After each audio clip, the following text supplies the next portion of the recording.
Se hoje a pena de morte é um assunto que causa polêmica sempre que mencionado, para nossos antepassados há milhares de anos atrás, a prática era bastante comum. Dentre as formas mais cruéis de execução está a crucificação. Existem registros dessa prática em diversos povos antigos, como os egípcios, persas, gregos e cartagineses. No entanto, no passado o conceito de crucificação nem sempre foi como o que conhecemos hoje. Derivado da palavra staurus, essa prática basicamente se refere a um pedaço de estaca ou de madeira afiada que é colocado em posição vertical para o processo que conhecemos como empalamento. Daí surgiu o conceito da crucificação. Os historiadores registram uma enorme variedade de estacas verticais de madeira utilizadas de diferentes formas para executar suas vítimas. Em meio a tantas formas que encontravam para crucificar os criminosos, em todas as práticas mantinham uma característica comum. O condenado devia ser posicionado na posição vertical sobre o solo.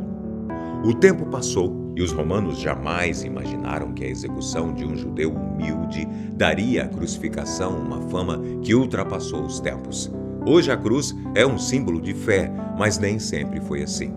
Eu sou Antônio Bocco e esses são 8 fatos aterrorizantes sobre a crucificação. Número 1. Executados na Grécia. Em longa batalha e um cerco que durou aproximadamente 7 meses, em 332 a.C., Alexandre o Grande capturou a cidade fenícia de Tiro, que na época estava servindo como base naval pelos persas. A cidade de Tiro era situada em uma ilha altamente fortificada. Tudo isso tornava a invasão muito difícil para as tropas de Alexandre, que montaram uma estratégia que marcou a história. Eles construíram uma passarela dentro da água para se aproximarem da cidade. Armaram um cerco que durou de janeiro a julho e assim conseguiram quebrar as defesas de Tiro. Esse é um capítulo deste período cheio de passagens obscuras. Até 2007, era um mistério descobrir como as tropas de Alexandre conseguiram invadir a ilha, mas o que vem a seguir é ainda mais inacreditável. Apesar da resistência dos tírios, o conflito terminou em um mar de sangue. O exército de Tiro foi derrotado. Muitos pesquisadores afirmam que cerca de 6.000 homens foram mortos naquele dia. Sob as ordens para matar os habitantes, somente aqueles que se refugiaram em santuários e templos da cidade foram poupados. Com base em fontes gregas, os antigos escritores romanos Diodoro e Quintus Curtius escreveram que Alexandre ordenou a crucificação de 2.000 sobreviventes do conflito ao longo da praia. Número 2. Crucificação em Roma. A crucificação, de acordo com a lei romana, não era um tipo de execução padrão para todos os casos. Essa prática era permitida apenas em situações específicas. Por exemplo, os escravos só podiam ser crucificados se fossem condenados por roubo ou rebelião. Para eles, culturalmente falando, os cidadãos romanos eram superiores para passar por esse tipo de execução, a menos que fossem condenados por alta traição. Nesse caso, não tinha escapatória. Com o tempo, essas regras sofreram alterações e cidadãos comuns também podiam ser crucificados por crimes diversos. Número 3. Uma invenção romana.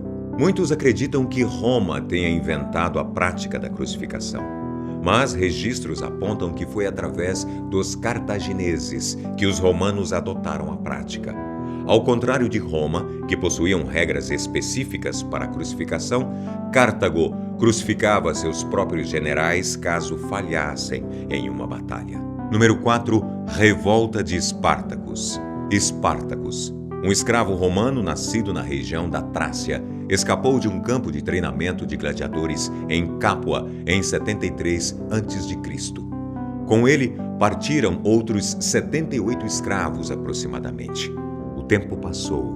Espartacus e seus homens desafiaram as injustiças sociais e a exploração dos pobres para o crescimento dos ricos na sociedade romana. Com esses ideais de mudança, eles recrutaram milhares de escravos e trabalhadores pobres do campo, construíram um exército que desafiou Roma por quase 2 anos. A história é tão boa que inspirou filmes e séries. Agora, um spoiler. O general romano Crasso ordenou um ataque para acabar com a revolta.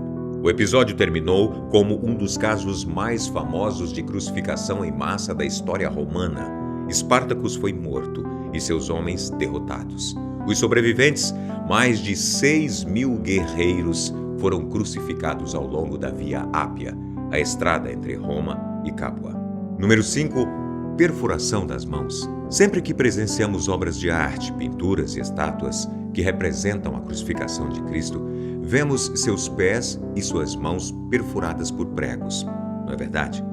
Pois fique sabendo que essa ideia é bem distorcida da realidade.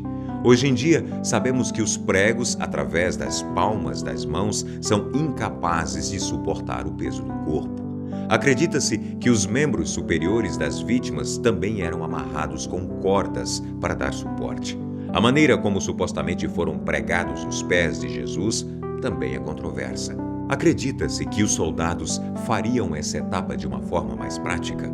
Uma das teorias é que seus pés foram presos lado a lado, com os pregos cravados entre os ossos metatarsais e as solas encostadas na cruz. Número 6. A forma da cruz. Com o passar do tempo, as cruzes foram adquirindo formas diferentes.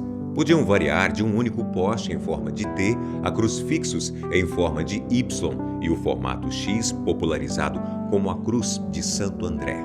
A cruz dos romanos era um T sem ponta no alto, cruzando a parte horizontal. A base dela já ficava enterrada no chão.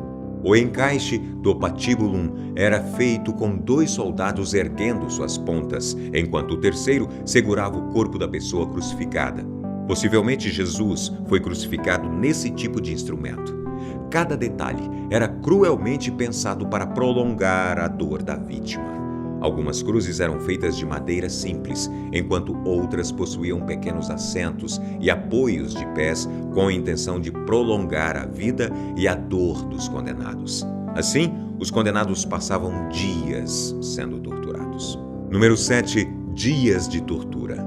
Se antes de serem condenadas as vítimas fossem saudáveis, isso significaria que as chances da tortura durar por longos dias era ainda maior. Após a crucificação, a fome, desidratação, exposição ao sol e hipotermia poderiam matá-los lentamente. Em muitos casos, o condenado poderia morrer em poucas horas. Era isso ou permanecer vivo durante vários dias de desespero. Os soldados executores poderiam ainda optar por prolongar o sofrimento ou acelerar a morte.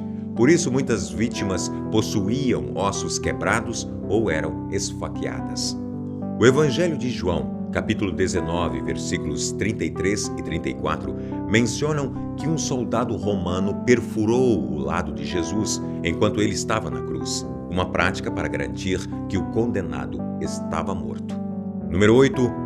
Causas da morte.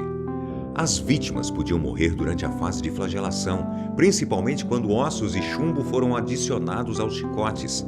Se o dia estivesse muito quente, possivelmente a perda de líquido pela transpiração e a perda de sangue podiam causar a morte por choque hipovolêmico.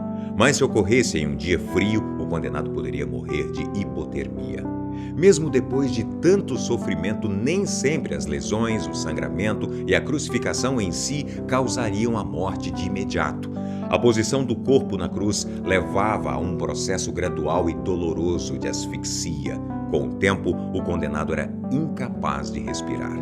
Depois de séculos dessa prática de morte e tortura, a crucificação foi abolida em 337 d.C. pelo imperador Constantino o Grande, motivado pela veneração que tinha pela figura de Jesus Cristo. Por incrível que pareça, o método da crucificação ainda é usado em alguns países. No Sudão, já foram registrados dezenas de casos. Uma realidade triste. Espero que você tenha gostado do vídeo de hoje e eu aguardo você aqui no Fatos com Muito Mais. Até lá!